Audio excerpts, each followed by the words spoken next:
May lugar palang baliktad ang gravity. May mga lugar sa mundo na parang binabaligtad ang batas ng physics. Isipin mong gumulong ang bola paakyat.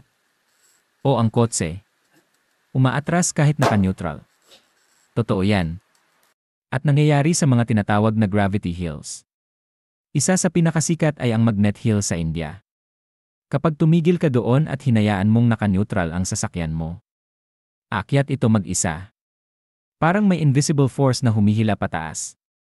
May ganito rin sa Philippines, sa Antipolo at sa South Cotabato. At kahit mga bola o tubig, parang binabaliktad ang direksyon. Sabi ng mga scientist, optical illusion lang daw ito. Pababa raw talaga ang daan, pero dahil sa posisyon ng lupa, paligid, at horizon, mukha siyang paakyat. Pero sa sobrang perfect ng illusion, pati utak natin napapaniwala. Hindi man literal na laban sa gravity. Pero malupit kung paano tayo niloloko ng paningin natin. Sa mundong to, minsan, hindi gravity ang problema, kundi perception.